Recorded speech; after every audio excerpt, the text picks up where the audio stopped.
Partido de San Martín, provincia de Buenos Aires, 1985. Nace una niña que con el tiempo se volverá una auténtica fan de las historietas, de la revista Villiquen, de los dibujos animados y también del anime. Con el paso del tiempo entró a la universidad, se volvió diseñadora textil en la Universidad de Buenos Aires, pero su verdadero amor y su verdadero oficio es contar historias a través de las historietas. Nos sumergimos en el mundo de Sol y Otero.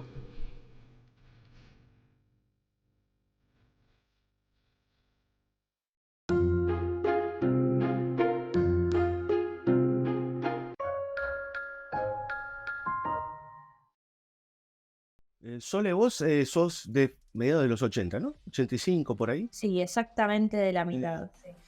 Exactamente de la mitad.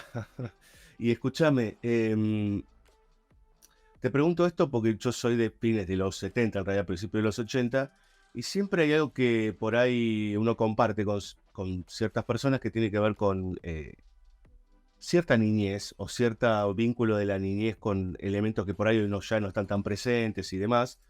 Y te quería llevar a esa época, mediados de los 80, acá en Argentina, entre turbulento y primaveril el asunto, pero preguntarte un poco qué recuerdos tenés de esa primera infancia, de esas primeras experiencias, inclusive con el dibujo, te diría, siendo una niña acá en Capital, si no recuerdo mal, ¿no? En el conurbano, en En realidad. el Yo soy conurbano, soy de San Martín, crecí en Villa Maipú. San Martín. Eh, nada, en realidad yo soy del 85, entonces mi infancia está un poco más ligada también con el principio de los 90. Claro. Como que mis primeros recuerdos casi que son de los 90, no de los 80. Crecí en la época del Magic Kids, del Big Channel. Sí, claro.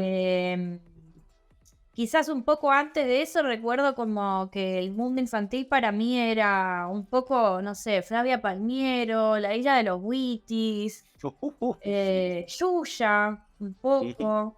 Sí. em, Nada, El Agujerito Sin Fin también, ver todas las cosas que pasaban en la televisión, como los dibujitos que presentaba Julián Weich en esa época. Y Sí, después pasar un poco a Cablín, al Cartoon Network, al Big, al Magic. Crecí mirando, no sé, los sketches que hacían en Cablín Esteban Proli y Claudio Morgado. Crecí totalmente. viendo Dado vuelta en la cámara, ¿no es cierto? Nickelodeon también. Soy de la época, a mí me fascinaba Clarissa, que era un programa de actores, digamos, que había en Nickelodeon cuando yo era chica, con Melissa Jonger, que después fue Sabrina un poco más adelante, la bruja Ujú. adolescente, pero yo era muy, muy fan de Clarissa, me encantaba, yo quería ser Clarissa. Eh, y nada, Doug también, había un montón de dibujitos. Y bueno, y capaz al final de ya esa época de infancia apareció en mi vida también un poco más fuerte el anime, como los dibujitos de animación japonesa. Pero en un principio toda mi infancia no había tanto de animación japonesa. Por ahí algunas de las cosas que miraba mi tío, me acuerdo que miraba Astro Boys, Astro Boy, no Astro Boys, miraba Astro Boys, miraba Mazinger y... Y también miraba los Thunderbirds, me acuerdo, las marionetas. Bueno, por lo pronto mucho vínculo con la tele o con los Y en realidad dibujitos sí era animados. un poco sobre todo de la tele, pero en realidad yo cuando era chica era muy lectora también. Mis papás me compraban muchos libros, era como que no me dejaban tener tantos juguetes, pero si yo pedía libros, me compraban libros y a mí me encantaba leer.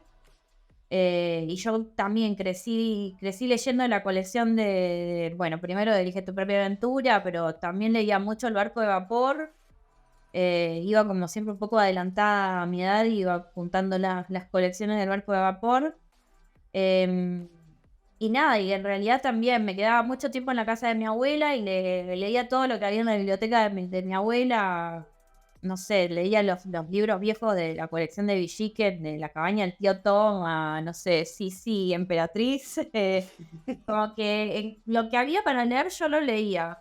Y en el medio de todo eso, también leía mucho la Villiquen, leía mucho el Anteojito, me compraban también muchas revistas.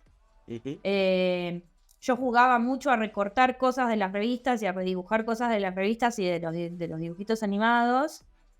Y bueno, y en esa época también me compraba mucho Mafalda, mucho Pato Gruzú, mucho Isidorito, mucho, no sé, lo que había en el kiosco de mi barrio en ese momento. Era mucho el recorrido, era ir con mi abuelo al kiosco del barrio, con mi mamá, y mi mamá dejaba encargadas cosas en el kiosco y las íbamos a buscar. Eh, y en el medio de todo eso apareció la Z10, quizás antes de que yo tenga como mi vuelta al anime, apareció la Z10 y en la Z10 se estaba publicando en ese momento fragmentado Asterix y me encontré con Asterix y de ahí pasé a buscar directamente todas las historietas de Asterix y a coleccionar las historietas de Asterix y después alguna que otra cosita suelta de Lucky Luke, cosas que se conseguían un poco más allá de eso, pero la colección completa era la de Asterix, la que seguíamos con mis hermanos. O sea, yo todo esto igual lo compartía con mis tres hermanos. Ok, eran cuatro y todos tenían este hábito de la lectura o leías vos más que el resto. Yo leía un poco más que mis hermanos, o sea, de mis tres hermanos, el que me sigue leía igual de mucho que yo, pero mis dos hermanos más chicos un poco menos. Y también lo otro que hacíamos los cuatro mucho, fuimos muy tempraneros en los videojuegos también. De hecho, mi papá y mi mamá jugaban videojuegos cuando yo era chica. Yo veía a mi papá y a mi mamá jugando juntos videojuegos. Creo que es algo que Qué no loco está eso. común. Sí, no es Eh, común, no. no, porque aparte era la época en la que había muy pocos videojuegos, era medio difícil, era difícil tener una computadora, pero por razones de trabajo de mi papá teníamos una computadora en mi casa, una Commodore, y después pasamos a tener una PC, entonces de jugar a los jueguitos que había en la Commodore 64 pasamos a jugar el Maniac Mansion y el Monkey Island. Me traes todos los recuerdos de los 90. Te juro que mucho de esos consumos también estaban, obviamente, en mi casa. Pero me comentabas, hay algo ahí que de todo lo que estás diciendo que tiene que ver con el consumo cultural, digamos, ¿no? O sea, tenés parte de los dibujos animados y de la TV, pero mucho de lectura y de historietas, por supuesto. ¿Ya en esos primeros años el dibujo estaba presente?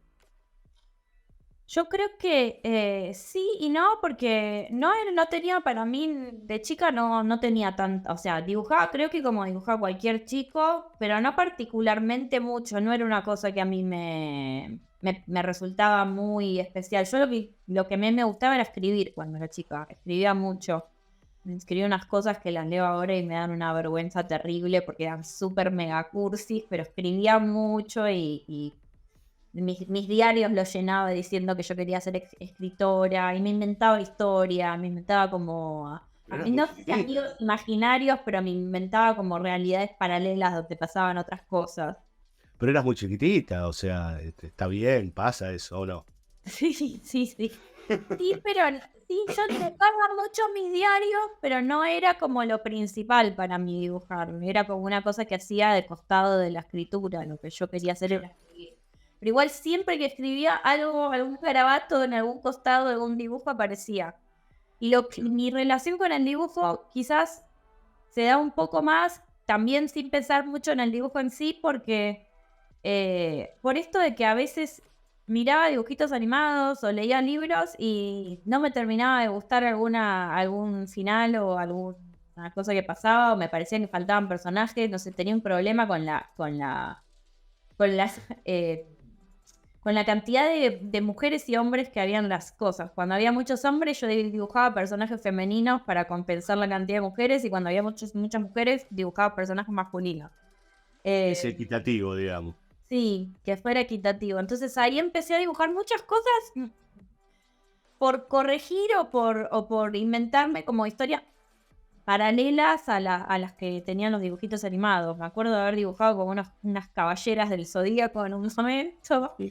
De mirar Arcoíris y Rainbow Bright y también dibujar personajes masculinos para eso. Y bueno, y también dibujaba mucho cosas de la Villiquen, o sea, recortaba eso, lo que te decía antes, como a veces en vez de tener no sé, en vez de poder comprarme un Lego, me armaba con cartones una casa de muñecas y me recortaba los personajes de O'Keeffe de la Villiquen y los pegaba en cartón y jugaba con esos personajes. Y esos eran mis Mira, juguetes. ¿Y O'Keefe sabe que jugabas con los personajes? ¿Se lo No lo contaste alguna sé. vez? O sea, lo he nombrado muchas veces en muchas entrevistas contando que hacía eso, pero no sé si él lo sabe. Vi que había hecho una entrevista con vos, Sí, sí, sí. pero no sé si lo sabe. Nunca hablé con él Eh, en persona, no lo conozco. Mira, eso es un amor de persona, total. Así que seguro que le debe encantar. Eh, bueno, ahí hay entonces un ímpetu por narrar, por querer contar cosas. Sí, para mí siempre fue más importante querer contar cosas y armar universos. A mí me gustaba mucho cuando jugaba con mis hermanos, armar el universo en el que íbamos a jugar. Siempre jugábamos cosas, como no sé, un día era Calabozos y Dragones, otro día éramos jugadores de la selección, otro día éramos, no sé, bomberos, cualquier cosa jugábamos. Y a mí me gustaba mucho como el world building, como dirían en el RPG ahora, como el armar el universo en donde se iba a dar esa historia. Y, y después me pasaba un poco que armaba todo eso y cuando llegaba el momento de jugar, jugábamos 20 minutos y nos aburríamos y después empezábamos Era, otro universo.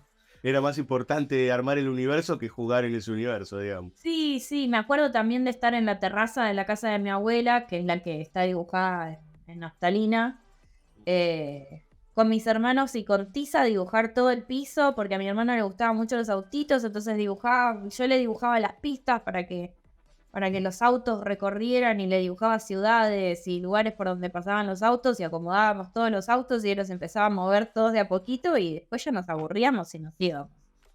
Eras como una especie de miurga, digamos, que le armabas todo el universo, digamos, ¿no? Como de, armabas toda la estructura posible para que funcione.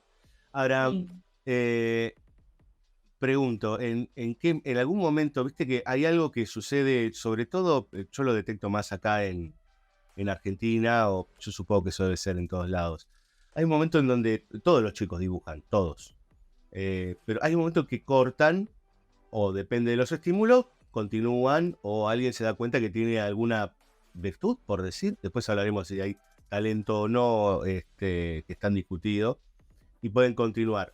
Y a veces por el acceso a la palabra, por el acceso a la escritura, etcétera, etcétera. Ahora, eh, vos siendo chica ya escribías, dibujabas, hacías un montón de cosas. ¿En algún momento eso se cortó por algún motivo y después apareció, digo, en cuanto al dibujar o hacer pequeñas cosas que tienen que ver con esto de armar universos? ¿O tuvo continuidad, digamos, esta imaginación tan fluida y tan intensa? No, se cortó. En un momento se cortó. No sé exactamente a qué edad se cortó porque no tengo el registro, pero sí tengo el registro del momento en el que volví a hacer contacto de nuevo, que fue cuando tenía 16, 15, 16 años, que fue cuando me encontré con el manga de nuevo. Y me encontré gracias al manga con el dibujo de nuevo, copiando unos dibujos que había. O sea, mi reencuentro con el dibujo viene de la mano de que un pública de un boliche en la puerta de mi colegio me dio un flyer de una fiesta con un dibujo de una chica dibujada como anime. Y dije, ay, qué lindo, lo copié, vi que me había salido relativamente bien, me copié un par más de otros flyers y terminé buscando dónde había más cosas para copiar y me terminé comprando la revista Láser y me terminé comprando Ranma y terminé entrando como en ese mundo un poco por dibujar, no tanto por entrar por la lectura. Después me terminé enganchando con las historias y me terminé enganchando con el mundo de los otakus y llegué a hacer cosplay y ahí entré en el mundo de las historietas por esa puerta. Pero, pero en un principio vino todo por dibujar, por buscar alguna forma de algo que me gustara dibujar, pero la verdad es que yo calculo que entre los 10 y los 16 más o menos no dibujé mucho. O sea, es un periodo muy corto si lo pienso a la distancia, pero para mí en ese momento fue como que yo había abandonado completamente por años eh, el dibujo y lo reencontré como si fuera una cosa así un poco nueva, como, ay, esto que yo hacía acá. Como un Y descubrimiento. al principio mi reencuentro con el dibujo fue puramente de dibujo, no estaba pensando en escribir para nada. De hecho, cuando empecé a hacer mi primer curso de historieta, mi hermano me escribía los guiones y yo dibujaba las historietas que escribía mi hermano y después con el tiempo me fui como dando cuenta de que yo tenía más ganas de contar cosas que de dibujar, pero se me terminó uniendo todo. Y creo que como siempre había leído historietas, como de chica leía muchas historietas, como que siempre me pareció muy fácil, como muy natural, muy intuitivo el lenguaje de las historietas. Y ahora, en el medio de esto, digo, o un poquito más adelante, ¿estudias otra cosa? Sí, estudio, primero que en el secundario estudié el polimodal de ciencias naturales porque no tenían, o sea, yo no El tenía viejo y ni querido idea cuando polimodal. elegí. Estaba justamente en ese periodo en el que no estaba dibujando, así que hice mi elección basada en otras cosas que me interesaban en ese momento. No sabía si quería ser bióloga, si quería ser genetista, si quería ser eh, veterinaria. Después me terminé anotando en la facultad y me terminé anotando en diseño de gráfico y en diseño de imagen y sonido, pensando en hacer animación, porque ya estaba dibujando en ese momento, Mira. y en veterinaria al mismo tiempo. Hice durante un par de años las dos carreras a la vez. O sea, ¿vos llegaste a cursar diseño de imagen y sonido? No, en realidad yo hice el CBC de diseño de imagen y sonido y cuando terminé el CBC de imagen y sonido me pasé a diseño de indumentaria. Di muchas vueltas con la carrera. Mira. No terminaba de decidir qué hacer y bueno, y de hecho estaba haciendo dos carreras que no tenían nada que ver entre ellas, un poco porque no sabía que, como que quería hacer todo a falta de no decidir. Eh, Eh, pero bueno, te pregunto justo eso porque, digo, primero porque yo también me gradué allá en el FADU, en diseño de imagen y sonido. Por eso te preguntaba, y digo, por la diferencia de ellos que tenemos, pero por ahí hasta inclusive te puedo llegar a haber visto en algún pasillo, en algún momento. Pero sobre todo digo, porque son carreras que exigen mucho tiempo de uno, digamos, ¿no? Son carreras que tienen una intensidad importante. Y me imagino, vos trabajaste en diseño de indumentaria, en donde también, aparte, exige buena parte de lo que tiene que ver con el dibujo y el diseño de lo textil en sí. Es muy exigente. sí, yo tardé bastante en recibirme también en algún, como que hice muchos parates en el medio de la carrera de diseño textil. O sea, diseño textil y diseño de indumentaria son casi la misma carrera, tienen, o por lo menos en esa época, ahora sé que cambió bastante la estructura de la carrera, pero en esa época tenían como solo el último año o los dos últimos años tenían materias diferentes, pero eran dos carreras que estaban muy unidas. Y yo me anoté en realidad en diseño de indumentaria, después me terminé cambiando a diseño textil porque sentí que tenía más que ver con el diseño plano, como que la moldería y todo lo que era diseño de indumentaria no me gustaba tanto. Pero antes de eso, que había estado en diseño de imagen y sonido, cuando entré en el CBC me cambié de carrera un poco porque me di cuenta que el diseño de imagen y sonido estaba más enfocado en el cine que en la animación y que había una sola materia optativa al final de la carrera que era animación, entonces era como medio ridículo estar esperando dibujar en la carrera de imagen y sonido. Ujú. Eh, Así que un poco tenía que ver con eso. Yo estaba tratando de encontrar algo en lo que pudiera dibujar también. Claro. Eh, y me pasó de que mis amigas, mis compañeras de fanzine, yo ya en esa época tenía un fanzine con mis compañeras con unas compañeras del lugar en donde estudié historieta y que a su vez eran chicas que tenían amigas en la facultad, eran un poquito más grandes que yo. Y ellas estaban haciendo diseño de indumentaria y vi las cosas que estaban haciendo en diseño de indumentaria, que dibujaban figurines, que no sé qué, y yo haciendo CBC de imagen y sonido vi eso y dije, no, yo me voy a cambiar a esta carrera que me parece que tiene un poco más que ver con lo que yo quiero hacer que imagen y sonido. ¿Nunca se te cruzó hacer bellas artes o meterte en alguna de esas carreras más vinculadas directamente, si querés, al dibujo o a la pintura? Y la verdad no lo pensé nunca en serio. Siempre vi que la carrera de Bellas Artes era como desde mi perspectiva de cómo había sido criada en un colegio muy de las ciencias. O sea, yo seguí un colegio que estaba como formándome para entrar en una carrera de ciencias exactas. Claro. Eh, y desde la perspectiva esa yo veía la carrera de Bellas Artes como una cosa completamente volada Sí. y me gustaba un poco más la estructura que tenía la FADU, que era como una carrera de la UBA, Más estructurado. sí, más cercana a la arquitectura, que sonaba como una carrera más seria. Ujú. Porque de hecho creo que cuando yo estaba buscando carrera, la carrera de historieta de la Universidad de Palermo ya existía, pero también era como que yo quería una carrera como que tenía como a los 20 yo tenía mucho pánico de morir de hambre y quería seguir la carrera lo más seria posible, algo que en el futuro me garantizara tener trabajo. ¿Sabes que te Eh, iba a preguntar eso? Porque salvando las pequeñas distancias de años, pero somos de una generación que por lo menos varios dibujantes y artistas me han dicho que comparten más o menos generacionalmente. Y yo siempre les digo, che, ¿a vos no te preguntaron en algún momento que si con eso te vas a morir de hambre? Puede ser en la familia o alguien cercano. Y vos me estás diciendo que en un momento dijiste, che, no me moriré de hambre con esto. Sí, yo creo que mi familia en realidad nunca me dijo nada, pero de alguna manera a mí la idea me entró en la cabeza, como esto no sé si me va a alcanzar para sostenerme.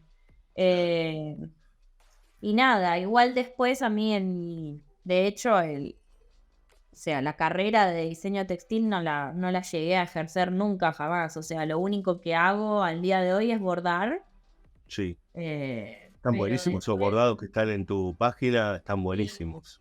Sí, es eso lo único que me quedó, es seguir bordando, que es algo que me gusta mucho.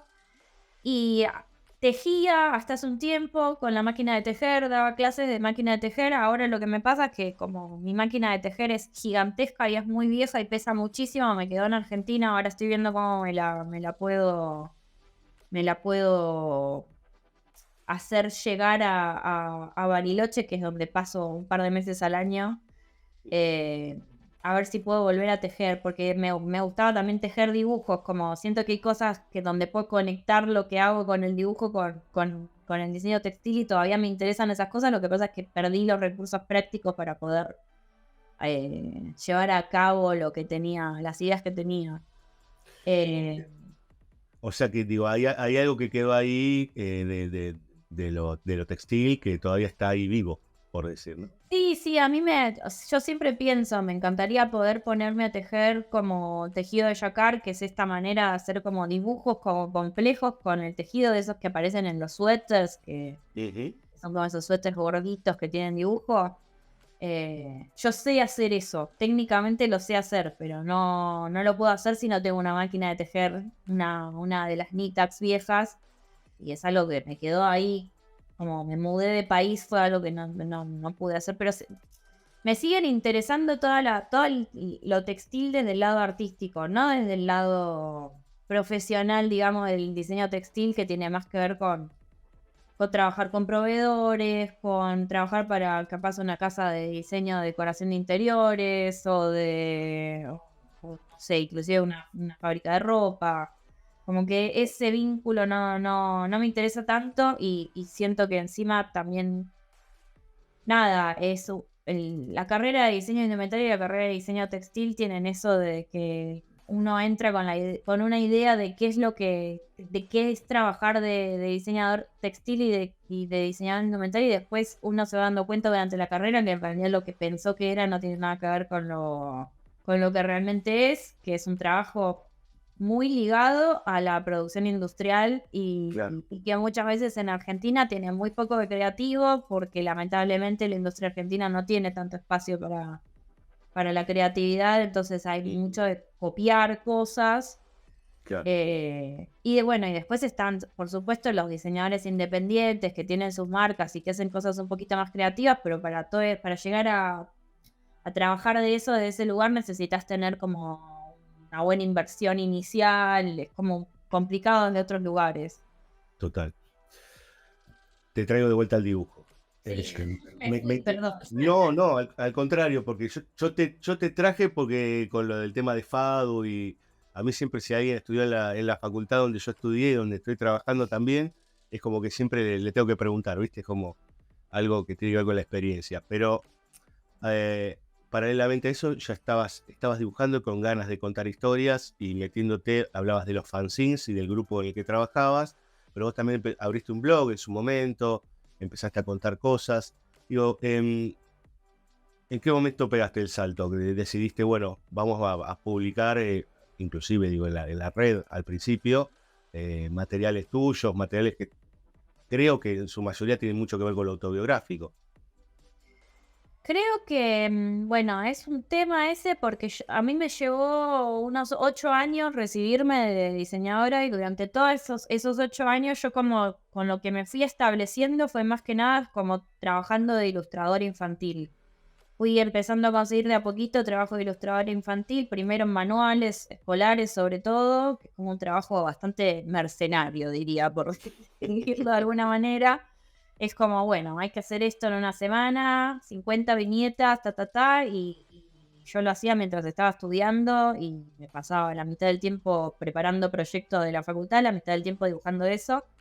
Y la historieta en esos 8 años siempre quedó como una tercera cosa. Era como algo que era un lugar en donde yo siempre encontraba un espacio para contar cosas que yo necesitaba contar, pero con el que me estaba constantemente peleando, porque yo en realidad lo que quería era ser ilustradora infantil, no quería ser historietista, pero por alguna razón yo siempre volvía a hacer historietas. Era como que estaba todo el tiempo diciendo, ¿por qué estoy haciendo esto si en realidad yo lo que quiero hacer es esto otro?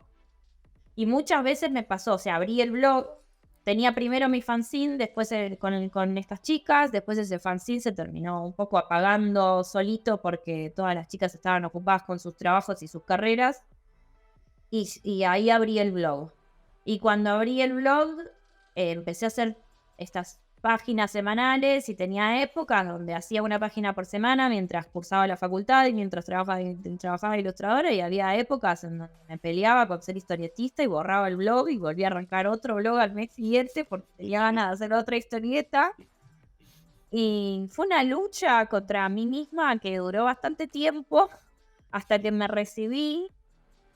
Y creo que ahí cuando me recibí fue que me puse un poco más en serio a hacer La Pelusa de los Días, que fue la tira un poco que empecé a hacer también pensando en alejarme de la autobiografía y empezar a construir como unos personajes que tuviesen algo que ver conmigo, pero que no fueran del todo yo, y tomándomelo un poco más en serio.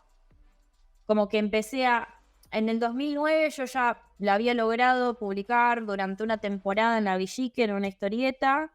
Y para mí fue como un paso súper importante porque ya te digo, imagínate que yo venía de leer lo que hacía O'Keeffe, claro, y para mí era como, wow, estoy en la misma revista en donde estaba él. Claro.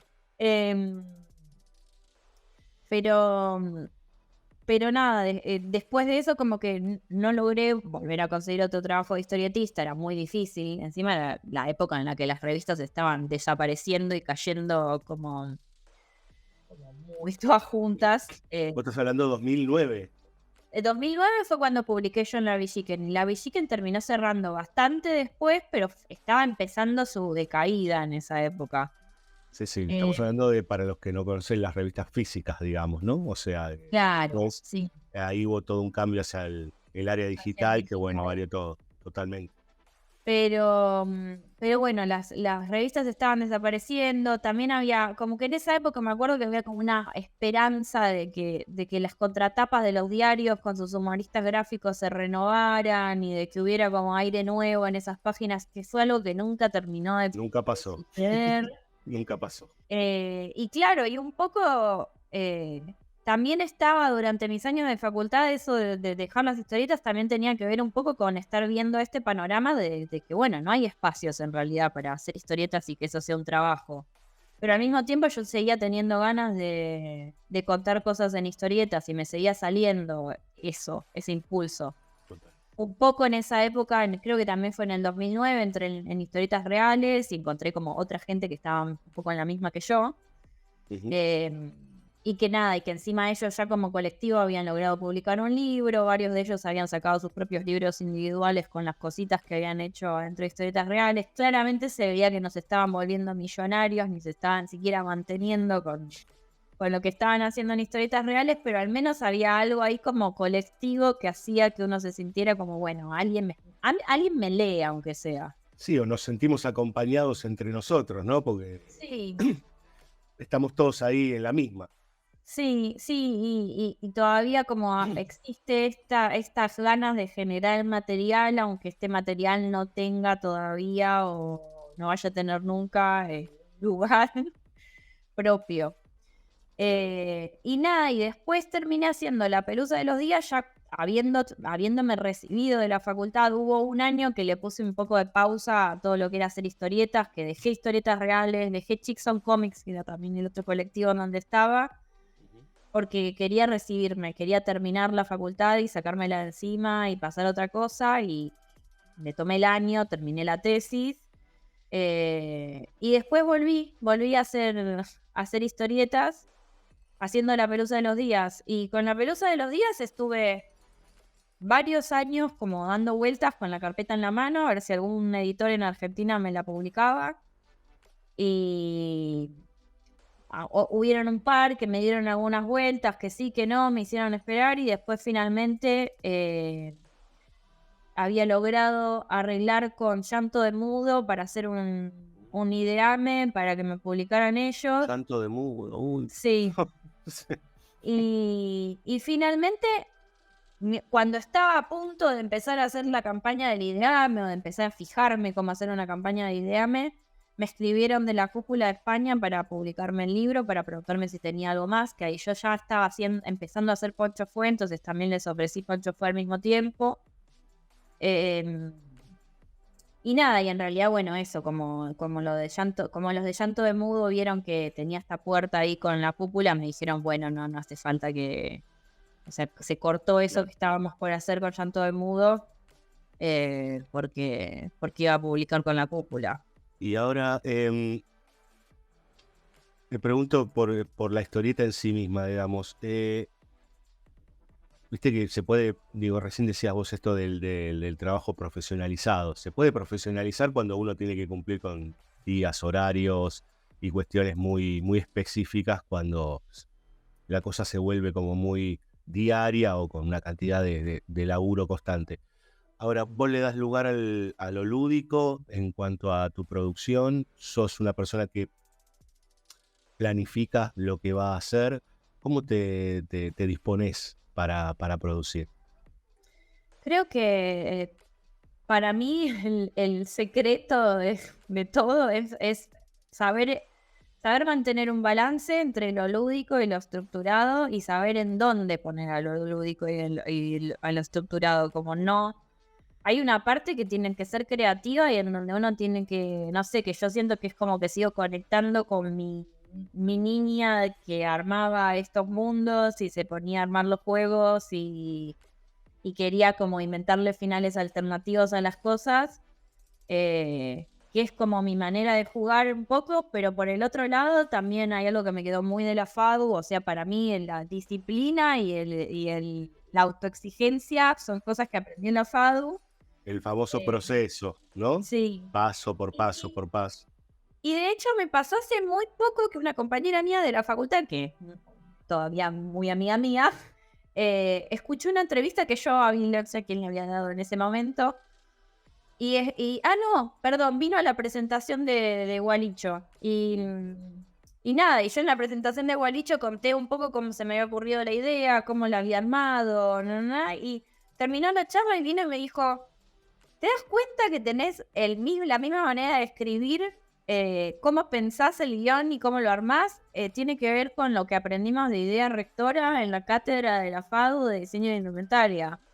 Y nunca lo había pensado, pero de repente me di cuenta que, claro, mi manera de pensar los proyectos y cómo armar un proyecto y cómo estructurarlo y cómo ir pasando de una etapa a la otra, yo después empecé como a estudiar guión un poquito más. Nunca hice ningún curso, pero empecé a escuchar como podcast, a leer cosas de guión, a buscar técnicas de guión, y me olvidé un poco de esa base que tenía de la FADU. Pero cuando me lo dijo ella, me di cuenta de que en realidad yo seguía haciendo el mismo método que había aprendido en diseño de indumentaria, solo que lo había trasladado a armar una historieta. Claro. Como había algo que aprendíamos de que en indumentaria le llamábamos storyboard, que no tiene nada que ver con el storyboard de la historieta, pero que era como hacer un collage de algo parecido a lo que es el Pinterest, pero no en una época en la que no había Pinterest, que es como juntar imágenes de cosas que te gustan, que podés como sacar la estética de algo ahí para armar un proyecto, y al mismo tiempo pensar en una idea rectora, que es como medio el tema del que querés hablar, pero que después queda un poco escondido abajo de toda la forma. Y todo eso es muy de la FADU, muy de lo que aprendí en la facultad. Pero bueno, no Pero, me había dado cuenta hasta que me lo dijo ella. pero le das lugar a ese espacio de disfrute. Sí, así, volviendo un poco a eso, sí, en realidad para mí tiene que ver con las dos cosas. Yo sigo teniendo como esa pulsión de querer jugar un juego, que al mismo tiempo es una pulsión de querer contarle algo a alguien, mezclada con mi propia estructura. O sea, yo soy muy disciplinada, pero muy disciplinada. Yo necesito todos los días seguir cierto orden de las cosas. En mi ritmo normal de trabajo, cuando estoy acomodada en algún lado y no estoy viajando porque estoy yendo a un festival o moviéndome de un lugar a otro, cuando estoy trabajando, mi lunes a viernes es sagrado, a la noche no trabajo, el fin de semana no trabajo, pero los días que trabajo, trabajo en el horario. O sea, me corro los horarios, soy malísima siguiendo horarios, pero sí soy muy, muy estructurada y muy poco flexible con mi rutina. Eh, Hago siempre lo mismo y me pongo por pauta, no sé, hacer 2 páginas de historieta por día y hasta que no las termino no paro. Y a veces son 2 páginas fáciles y capaz terminé a las 3 de la tarde y me queda el resto del día libre, pero sigo muy a rajatabla mis propias Claro, reglas. las propias reglas, las reglas del Sí. juego, digamos. Sí, Eh, es que en realidad a veces me doy cuenta de que me estoy poniendo. Tengo como una cosa un poquito obse, de que me hago juegos para las cosas. O sea, inclusive a veces pues, me doy cuenta que los estoy haciendo para leer libros. Como a veces digo como, bueno, me leo una novela, me leo un ensayo, me leo un libro de fantasía y siempre hago como ese mismo orden de como voy jugando juegos en los órdenes en los que elijo las cosas que elijo. Y para mí tener la rutina y seguir como todos los días el mismo patrón de rutina es medio parte de ese mismo juego, pero ese es como un tipo de juego que tiene que ver más con estructurarse. Y por el otro lado está el otro tipo de juego que es como el de liberarse también, que a veces me pasa que cuando me encuentro siguiendo como muy a rajatabla alguna regla dentro de mis propias historietas, me digo como, wow, esto no, acá no tenés que estar haciendo esto es para Mira. afuera. En las historietas son al revés, las historietas son para volar, no para atarse con esas reglas. Pero Sole pregunta, por ejemplo, estás dibujando una página, ¿no? Y voy a decir una barbaridad, pero ponele que estás dibujando o estás pintando, estás con tinta, y de repente te equivocaste en un dibujo, y por ahí no está mal lo que sucede ahí. Digo, y No. decís, ¿lo aprovechás? O decís, no, para. La idea original era esta y vuelvo.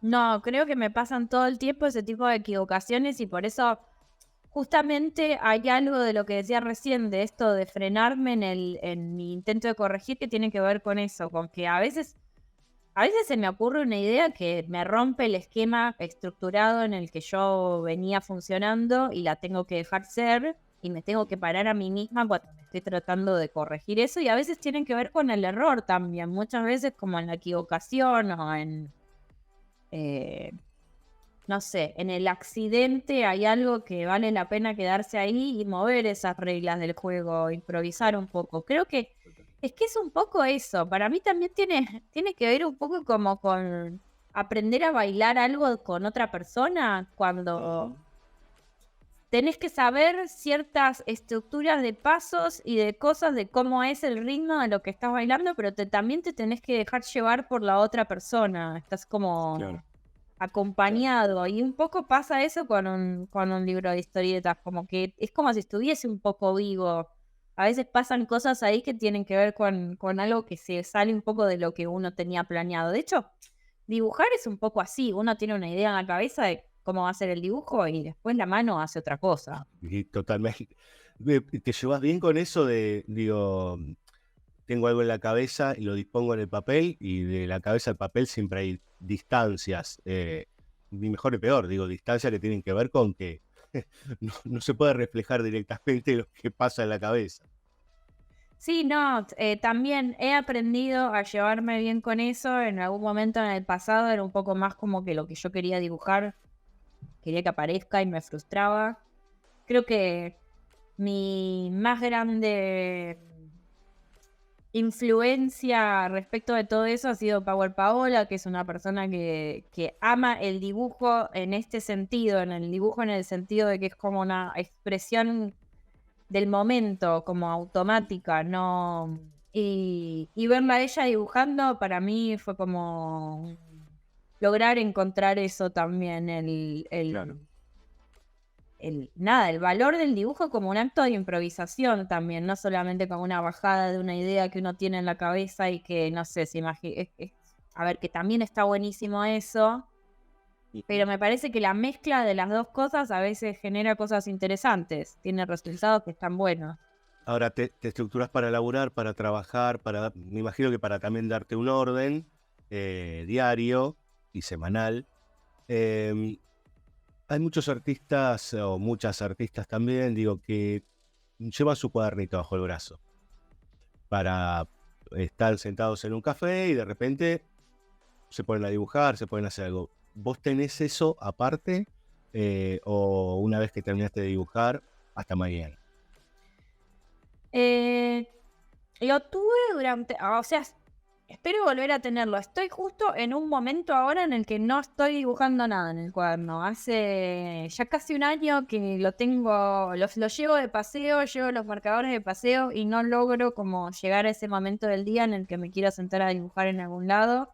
Creo que es porque estoy haciendo muchas cosas al mismo tiempo. En este momento estoy trabajando en 2 historietas al mismo tiempo, además de que sigo bordando Mm, y quizás no me entra otra cuarta cosa en la mente. claro. Ayer justo fui a un bar acá en Berlín que me llevó una amiga a dibujar en un bar modelo vivo y fue como que fue la primera vez en meses que agarré el cuaderno y me senté a dibujar y dije, ay, necesito hacer esto más seguido, pero justo me lo estás preguntando en un momento en donde estaba como replanteándome eso, que hace un montón que no dibujo. Hace meses que no estoy en Angoulême, también en Angoulême tenemos los que éramos o somos residentes de la residencia con la cual yo llegué a vivir a Francia. Teníamos una rutina los sábados a la mañana de juntarnos en frente del mercado, todos compraban sus cosas en el mercado, nos juntábamos y nos sentábamos a dibujar todos juntos y ese era mi momento de la semana de dibujar en el cuaderno y desde que me fui a Angoulême lo perdí también. Claro. Em, entonces, nada, es algo que me gusta y es algo que intento, que quizás en este momento no estoy logrando hacer justamente porque estoy como un poco... Estoy tratando de resolver algunas cosas de trabajo y no me alcanza el tiempo. Que Y, hace punto en donde ya el dibujo que estoy haciendo por trabajo está un poco superando claro.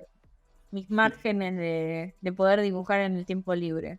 ¿Y qué te da ese cuadernito, digamos, en el sentido de descarga, de tener un lugar en donde las reglas pueden ser más amplias, en donde puedes hacer lo que se te cante? Eh, Creo que tiene que ver un poco con que es mi lugar para probar cosas el cuaderno. O sea, un día se me ocurre que tengo que usar marcadores, el otro lápices, voy probando distintos paletas de color. Y es justamente creo que es el lugar en donde más me pasa eso de equivocarme, o sea, de equivocarme entre comillas, y de que me aparezca algo que no era lo que estaba esperando, pero que me termina gustando capaz más que lo que quería hacer. Eh, Tiene eso, que por eso un poco lo estoy extrañando, porque estoy en un momento en donde está todo bastante calculado lo que estoy haciendo y está bueno y me gusta lo que estoy haciendo, pero me falta un poco de ese liberar la mano también. Igual estoy como, en este mismo momento estoy poniendo más la creatividad en la escritura porque estoy en la parte de escribir un libro nuevo, no de dibujarlo. Entonces estoy muy en el traca-traca de pensar ideas y de pensar los diálogos y pensar los personajes y pensar el universo y todo eso y no tanto en la parte de ver cómo lo voy a bajar al papel, pero igual es como que sí, me hace falta ese momento de dibujar. Dijiste bajar a papel y no puedo dejar de lado una pregunta que es, ¿cómo trabajas en el diario, digamos? ¿Trabajás en analógico y después pasás a digital? ¿Trabajás todo en analógico? Estoy ahora con no sé si se va a ver ahí en la cámara porque siempre sale Sí, como se la ve. luz. Sí, algo se ve. Sí. Ahora estoy dibujando esto, que es una historieta para chicos, que es la primera cosa en mi vida, como no es exactamente un trabajo de encargo, pero es un proyecto que estoy haciendo con una guionista, como que armamos un proyecto con una guionista, un poco método de supervivencia, porque a mí con las novelas gráficas nunca dejan la suficiente como para sobrevivir. Y nada, y armé este proyecto con esta guionista que es para hacer una serie infantil, entonces estoy como escribiendo mi propio libro mientras dibujo eso, y ambas cosas las estoy dibujando en digital. Ya hace tres novelas gráficas que estoy trabajando en el iPad. Hice las dos primeras en acrílico y lápiz sobre papel, y dibujé Noni también con marcadores y Perdón, pregunta, marcadores gruesos y marcadores finos. ¿intensa con qué material lo trabajaste? Con acrílico y lápiz, Con igual que Poncho acrílico. fue. Sí, Claro, porque ahí la textura está como, digo, está bien que igual parece hoy acuarela, parece pero no. acuarela, pero no, pero viste que hoy hay un montón de pinceles de Photoshop o de Krita o de lo que sea que responden muy bien, pero sentía la materialidad ahí, por eso te preguntaba si era algún material líquido, digamos, analógico. Decís, Y esos libros los hice en papel. Después un poco lo que me pasó fue que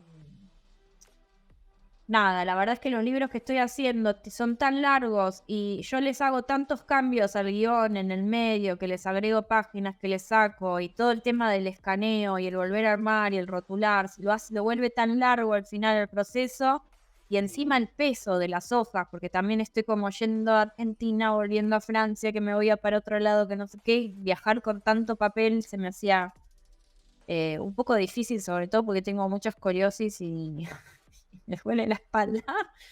los problemas ahí Eh, también de las dibujantes y los dibujantes.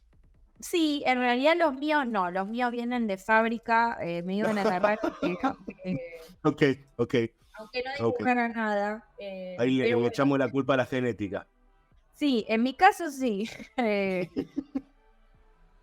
Pero bueno, el tema es que decidí un poco pasarme al iPad por eso, y la verdad es que inclusive Gualicho, el último libro que terminé, lo hice 140 páginas del libro, las hice en analógico, en un cuaderno, con una técnica que medio me inventé, que era dibujar en la página en lápiz, pintarla con acrílico, ponerle un papel de calcar encima y entintarla con marcador arriba del papel de calcar, todo pegado, y lo escaneaba. Y quedaba como, es un libro de terror, quedaba un poco como con una estética medio. El papel de calcar hacía que el acrílico de atrás se viera como un poco borroso, entonces se quedaba bien. Pero el tema es que me di cuenta que a la página 140, además de que me di cuenta que tenía que cambiar una cosa muy grande en el guión, que iba a tener que cambiar mucho en muchas páginas, me di cuenta de que me iba a volver loco escaneando. Y decidí pasar Aparte, esas 140 páginas a digital, y me prometí a mí misma que no iba a volver a hacer una historieta así de larga nunca, que no lo iba a intentar nunca en analógico, que algo corto por ahí sí, pero algo así de largo claro, ya no, porque aparte ya no varios de tus puedo. libros son extensos, digo. Sí, por eso. Son muchas páginas y yo trabajo rápido, pero igual es como, tampoco quiero estar volviéndome loca o sea, me suma mucho tiempo de trabajo realmente escanear y rotular después. Eh, Claro, Sobre todo que yo también soy muy distraída, y generalmente tengo errores por todos lados en las historietas. Necesito siempre a mis editores que me estén corrigiendo cosas. Y a veces una corrección implica que uno tiene que redibujar una parte de la página, pegarle un papelito encima, hacer escaneo de nuevo, volver a limpiar eso, volver a rotular. Y en el digital eso se reduce a abro el archivo, cambio dos cosas y ya lo vuelvo a mandar. claro, claro. Eh, Nada, con el nivel de cosas, no solo que me corrigen mis editores, sino que después cuando yo releo, me corrijo a mí misma, como que el papel no me estaba resultando un buen negocio. Sí, lo extraño mucho, por ejemplo, a la hora de tener que hacer una muestra con los originales, no tengo.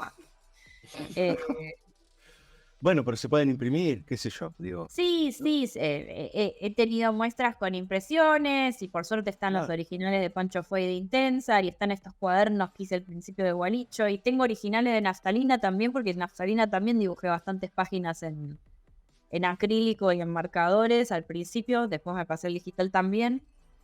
Y están los bordados y a veces hay alguna que otra pintura, pero digamos las páginas de los libros en sí son impresiones en las Claro. muestras. Te pregunto por la autoexigencia y la autocrítica.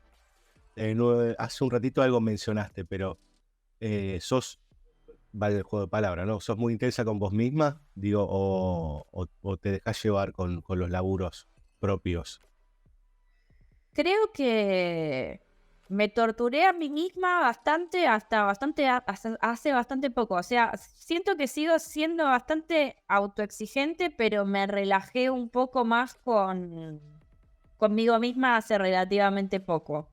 O sea, me sigo viendo lo que hice y sigo viéndole cosas para mejorar, pero no me estoy castigando como me castigaba en otra época. Pero sí, también, igual que como digo que hay que encontrar un balance entre la parte lúdica y la parte de estructurarse y de ser como bien ordenado y perseverante y trabajar mucho. Para mí también hay que encontrar un balance entre la autocrítica y el dejarse ser un poco, porque no sé, creo que eso es lo que más se ve a veces cuando con la gente que está empezando a dibujar, que o tienen cero autocrítica y entonces es como que no terminan como de afinar sus propios recursos porque piensan que ya están bien, o pasa que tienen tanta autocrítica que se bloquean. Se autodestruyen, digamos, ¿no? Sí, sí, y no se dejan como probar cosas, no se dejan equivocarse. Me hace acordar un poco a mi propia experiencia de aprender a hablar francés, que es como que es nada, uno puede estar aprendiendo a hablar francés, pero si uno no se anima a hablar y a hacer las cosas mal y a decir mal, a hablar mal, en un momento nunca termina de aprender y un poco que pasa eso con el dibujo también, o sea, uno tiene que tener un sentido de autocrítica también, como aprendiendo a hablar un idioma, porque si no uno no mejora, pero también tiene que dejarse pasar por el error, porque si no, no sale Es de ese inevitable, estado ¿no? de no avanzar. Es inevitable. Sí, es inevitable. Para aprender Ah, cualquier cosa, en realidad. sí, claro, claro, total. Pero más allá del laburo diario, digo, vos ves, te sentás en algún, cuando tenés tiempo, por supuesto, ¿te sentás en algún momento a mirar lo que hacías al principio? ¿O no? Eh, Viste que hay autores que agarran o autoras que agarran y quedo ahí, terminó, sigo camino. Generalmente hago eso, sí, sigo camino, no miro para atrás. Me ha pasado un par de veces por distintas situaciones de tener que volver a mirar mis cosas. Cuando me fui de Buenos Aires agarré todos mis dibujos viejos y vi que quería guardar, que quería regalar, que quería tirar. Eso fue como un reencuentro con un montón de papeles y de cosas que tenía ahí. Hace relativamente poco armaron una muestra en Francia sobre mi trabajo y tuve también que volver a revisar mis cosas. Ya un poco, no tan desde el pasado, el revolver cosas en Buenos Aires había sido como revolver cosas desde muy el principio de mi trabajo como dibujante. Esto fue más como desde que publiqué Pelusa para adelante. Pero sí, me pasa que creo que una de las cosas que me pasan que son más increíbles es que tengo muy mala memoria, cada vez tengo peor memoria, me está mejorando mucho la memoria. Y me pasa que hablo mis propios archivos y veo dibujos que no me acuerdo de haber hecho, porque los hice una vez, los dejé guardados y he visto cuándo lo hice. Yo te aviso, Sole, que después cuando pasás los 40 es peor. Así que no te puedo prometer mejoras, pero bueno. Estoy pisando los 40 y no me siento una persona de 40 años para nada, no lo tengo muy asumido, pero con lo que sí lo tengo asumidísimo es con la falta de memoria. Para mí me vino adelantada, ya es como, no me acuerdo Claro. nada. Claro. O me acuerdo de cosas que... Me acuerdo para algunas cosas me acuerdo de detalles increíbles y para este tipo de cosas que son como mirar una página o un grupo de, no sé, un libro que hice que nunca se imprimió. Por lo general me olvido de las cosas que nunca salieron, pero que hice. Capaz me llevaron 2 meses de trabajo y yo no me acordaba de haberlo hecho en lo más mínimo. Claro. Yo Eh, hice esto. sí, como que se te borren 2 meses de lo que estuviste haciendo en tu vida es un montón.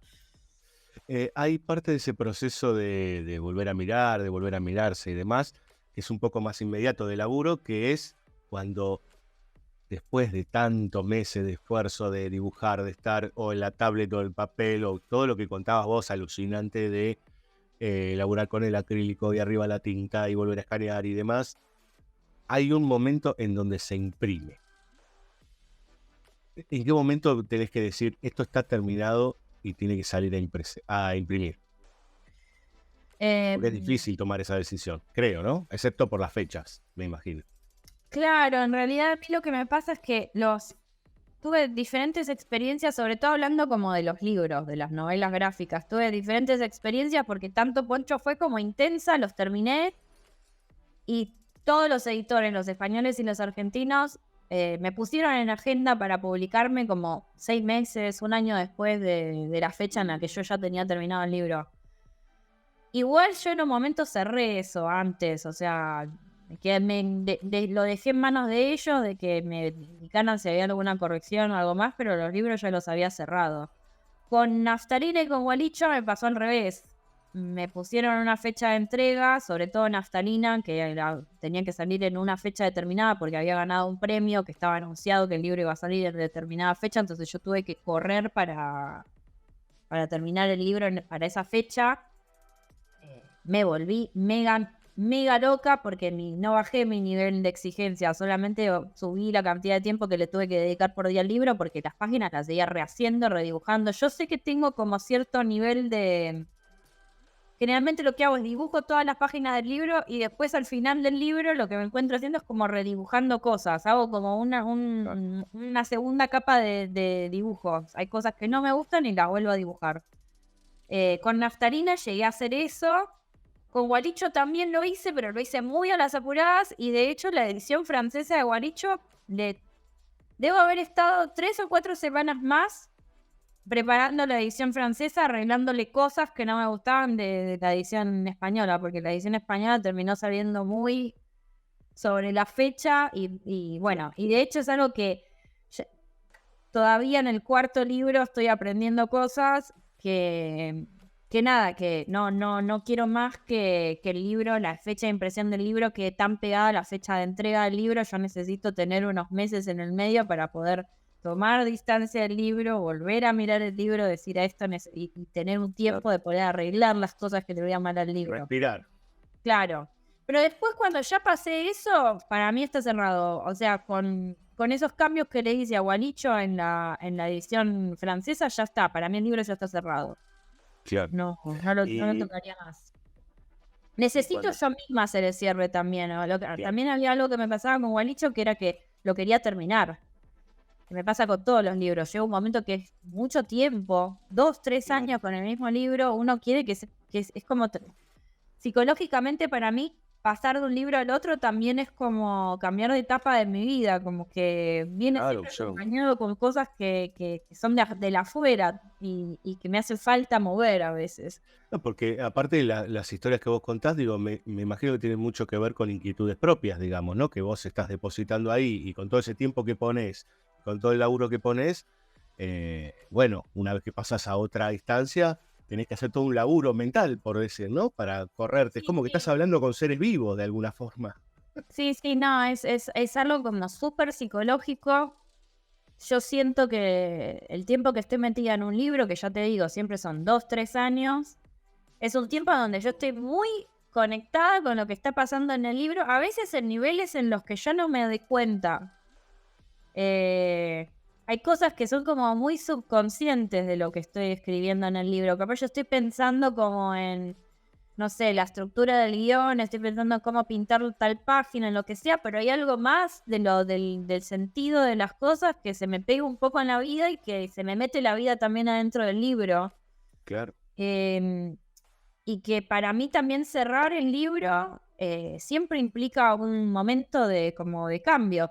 Es un poco también, haciendo otra analogía medio falopa, pero es un poco como tener un novio o una pareja, como el nada, el vivir algo con alguien y de repente te separás y bueno, tenés que volver a mover toda tu vida. Y hay algo del vínculo que uno tiene con el libro que es medio parecido. Pero pará, porque ahí hay algo que está, hiciste una analogía que para mí de falopa está buenísima, que es, bueno, un poco falopa puede ser también, pero digo, pero, que es, bueno, esto se terminó, ¿no? Se terminó. Y ahora estás, en tu caso, bueno, estoy sola. ¿Y ahora? ¿No? Digo, ¿cómo arrancar de nuevo? No sé si para una próxima pareja, para otra cosa, no sé lo que será, pero digo, es como volver a empezar. Claro, y es un poco eso también, porque también con una pareja uno es como, bueno, quiero volver a ponerme de novio inmediatamente después o quiero tomarme un tiempo para estar solo, que son esas preguntas que la gente se hace cuando se separa. Sí, sí. Y con los libros pasa un poco lo mismo. A mí no me gusta igual estar sin hacer ningún libro. Me pasó un poco al final de Naftalina, que terminé Naftalina con este tema de que era para el concurso, lo terminé y no tenía pensado el libro siguiente, porque yo por lo general cuando me estoy acercando al final de un libro voy empezando a escribir el siguiente para no quedarme sin nada para hacer, y con Naftalina no pude, no tuve tiempo. También me tocó hacerlo en el 2020, que fue un año en el que después de que entramos en el confinamiento, a mí el confinamiento me sirvió un montón para dibujar, pero cero para pensar, no podía escribir nada. Claro. ¿Pero porque te generaba angustia el confinamiento o porque era algo que te bloqueaba? Creo que la saturación de noticias y de nervios y de mi situación, que yo no sabía ni dónde ni en qué país estaba en ese momento y todo, hicieron que yo no pudiera escribir, como fue un año en el que no podía ni escribir un mail, me costaba un montón escribir un mail. Y nada, y terminé Naftalina y me quedé sin nada para hacer, y hasta que empecé a hacer Gualicho pasó casi un año, y ese año lo sufrí un montón. Para mí haber estado sin nada para hacer fue horrible. A mí me gusta un poco el salto de libro a libro. Me voy preparando un poco para esa ruptura que tengo con cada libro, empezando a pensar en el siguiente, pero nada, para mí igual todo eso implica cambios. O sea, En ese sentido, digo, perdón que siga con la analogía anterior, pero es como que el próximo libro es como el amante que será la próxima pareja, digamos, ¿no? Como claro. una cosa así. Estoy engañando a mi pareja actual con mi futura pareja. Pero escúchame, al margen de si son parejas, esposos, maridos o lo que sea, o amantes, digo, hay un momento en donde... Relaciones abiertas igual, nadie se pone... Ahí está. Parejas abiertas o relaciones abiertas, pero hay un momento en que sí se imprime y que vos lo ves físicamente.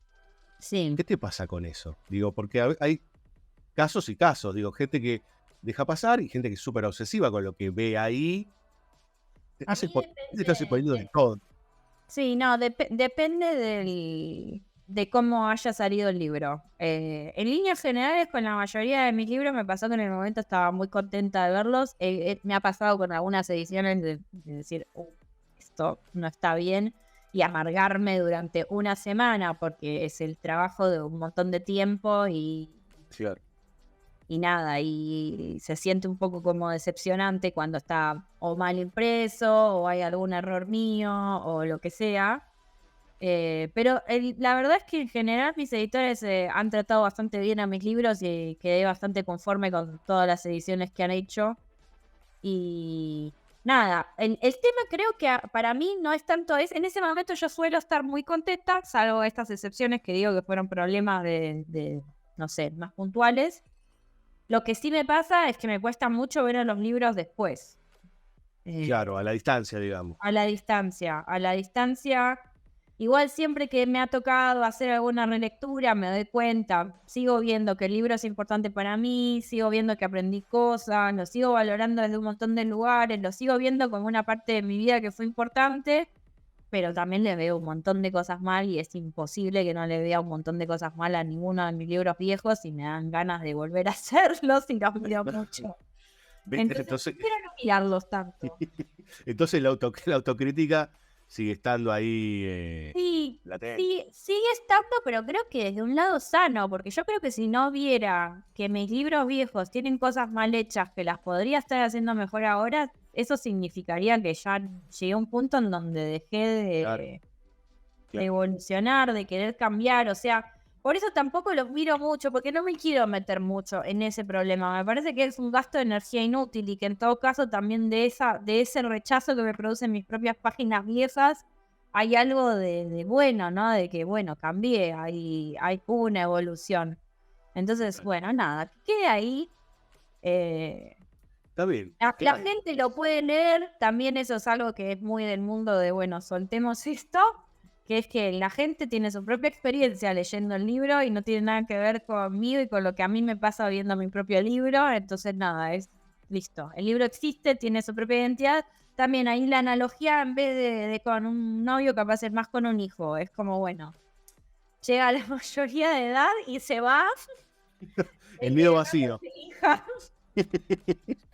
Eh, a ver, tiraste algo. Esta es una de las últimas, te prometo, pero venimos charlando de cosas que están súper piolas, por eso yo sigo preguntándote, pero ya te libero. Em, ¿Cómo te llevas con el tema de que otras y otros te leen, te ven, depositan sus propias experiencias en la experiencia que vos le contás? Me costó mucho, sobre todo me costó mucho con Poncho Fue, con el primer libro, porque era un libro muy mío, era un libro sobre algo que yo todavía no había terminado de procesar cuando el libro salió publicado, que yo todavía estaba mentalmente traumada por lo que había dibujado en el libro.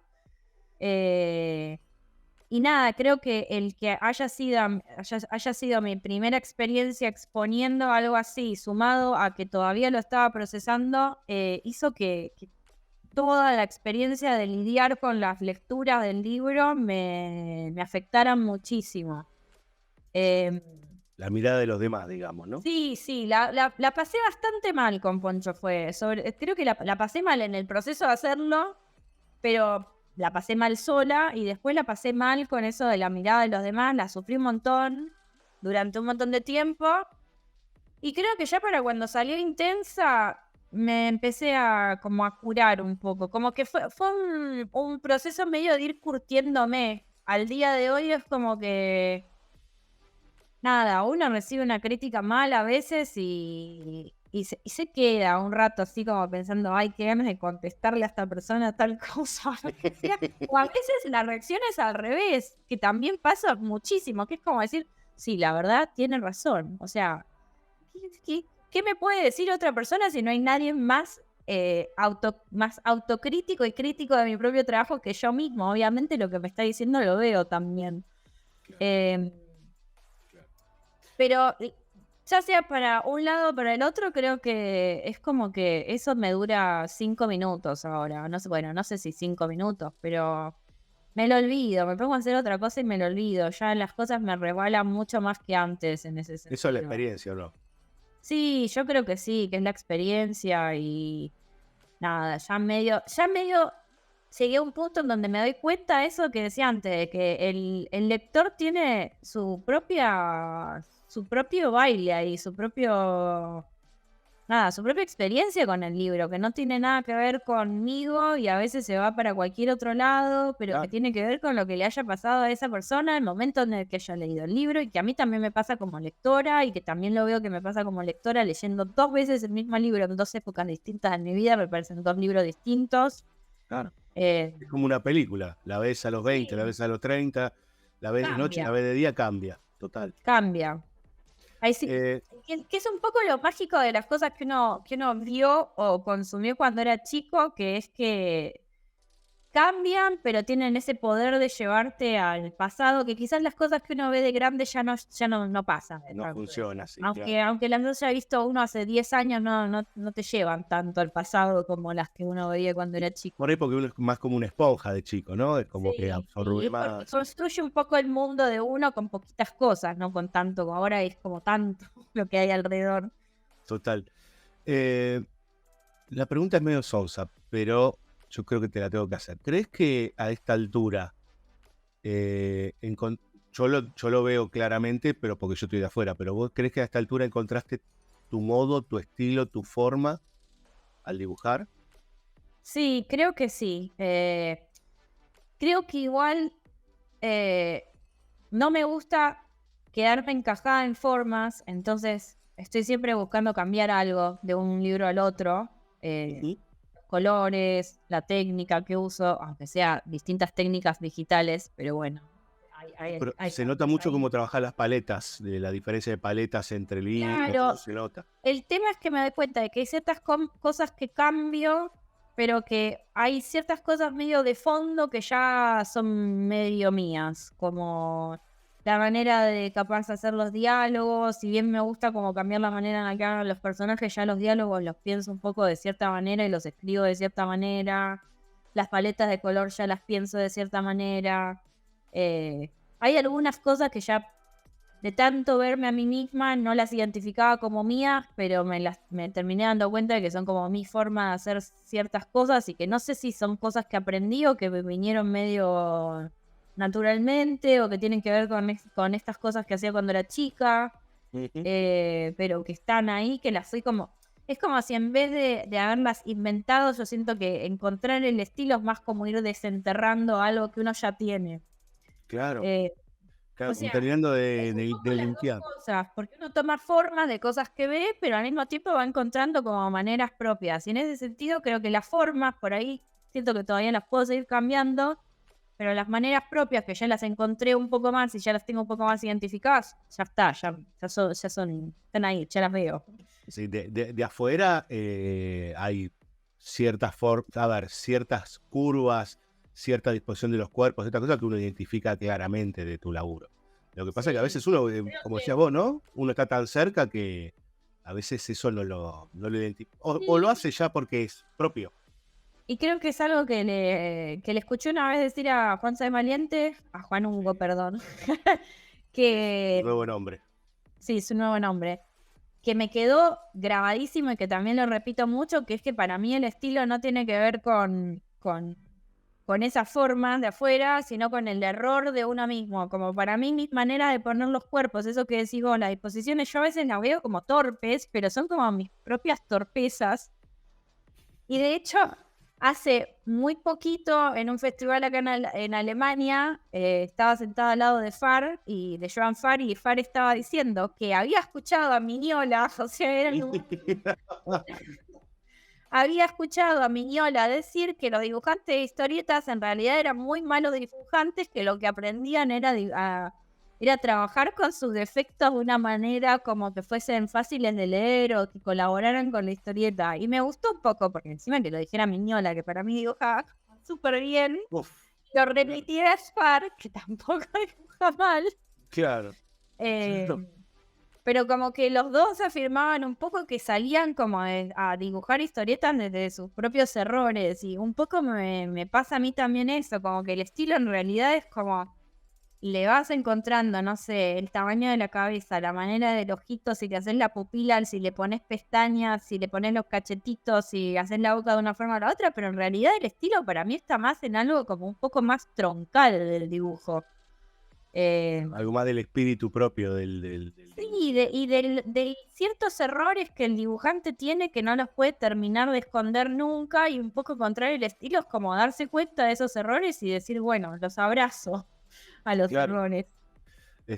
Mirá, hablé en su momento con Juan Sáenz Valiente, no recordaba eso, pero es interesante pensar el estilo como una forma de moverse entre los errores propios, Sí, ¿no? sí, O los sí. defectos, por decir. Después también, bueno, es un tema de definiciones, ¿no? Porque también uno puede hablar del estilo como en qué tendencia de dibujo más o menos uno se Claro. ubica. Obviamente el manga es un estilo de dibujo, obviamente hay un estilo de dibujo de los 90 de Cartoon Network, hay estilos que tienen Claro. que ver con determinadas formas, con determinadas proporciones, con si la línea Claro. clara, si lo que sea, pero igual, más allá de eso, hay otra cosa como me parece que es un poco más propio que tiene que ver Personal, con... claro, Sí. claro. Ahora sí, prometo, la última. Y si querés podés no contestarme porque te voy a llevar a un lugar que me parece que está bueno preguntarle a las autoras, sobre todo, que tiene que ver con algo que yo detecto y que no creo que haya descubierto nada, es que en el mundo de la historieta o de la ilustración hay una predominancia de hombres en general. Sí, más en el de historieta que en el de la En el ilustración. de la En el de historieta. la ilustración infantil son Hay todas muchas más mujeres. mujeres, exacto, Sí. totalmente, totalmente. Em, Digo, yo he hablado con otras ilustradoras, además de estar charlando ahora con vos de historietas, y en la mayoría de los casos me dicen, bueno, nosotros somos muy pocas en relación a la cantidad de hombres. ¿Vos crees que eso está cambiando, está variando? Y aparte, ¿cómo se las mira a las mujeres como autoras de un género que fue dominado por la masculinidad durante mucho tiempo? Sí, yo creo que es mega evidente que está cambiando la proporción. A ver, Nos yo pusimos serio de repente, pero perdón. empecé a estudiar historieta en la Escuela Argentina de Historieta y yo era la única mujer y había 40 hombres. Me terminé pasando al curso de la mañana porque había otras 2 chicas para que al menos fuéramos las tres juntas en el medio de ese mar de hombres. Y de eso pasé a estar en la residencia de Angoulême, en Francia, en donde en un momento había solamente 3 hombres en la residencia. O sea, la cantidad de autoras que hay ahora, yo ya creo que en cierta generación y en cierto tipo de historietas, ya directamente somos mayoría las mujeres. Ujú. Eh, y cambió muchísimo en todos estos años. Las chicas o sea, la proporción de mujeres entre los que tienen 20 ahora es muy alta. Lo que sí me pasa es que se sigue encontrando cierto choque con ciertas expectativas de algunos hombres que leen historietas desde hace muchos años y que tienen una idea en su cabeza de qué es la historieta y no logran como conectar con las historietas, con cierto tipo de historietas hechas por mujeres y con cierto tipo de historietas hechas por hombres también, que quizás tienen una sensibilidad o unos temas que a ellos no les interesa. Claro. Y sigue existiendo ese grupo de lectores o de autores que siguen como denostando eso, pero que también siento que al mismo tiempo tienen que ver con un grupo de autores y de lectores que están muy anclados en el pasado, como que no han logrado, como no sé, es como la gente que por ahí sigue escuchando rock de los 70 y no quiere escuchar nada más nuevo que eso porque todo le parece como el rock ya se murió y todo lo que viene después es una porquería. Es medio el mismo tipo de pensamiento, Ujú. pero bajado a la historieta, que tiene como consecuencia que terminan ninguneando a las autoras, porque la mayoría de las autoras son posteriores a esa época. O sea, y Claro. está pasando las dos cosas al mismo tiempo. Estamos en un momento medio de transición, en un momento en donde convive esta ebullición de autoras con esta gente que se niega a verlas y hay un choque ahí. Claro, claro. Podría seguir charlando un rato largo, pero la verdad, Sole, muchas gracias. Muchas gracias a vos.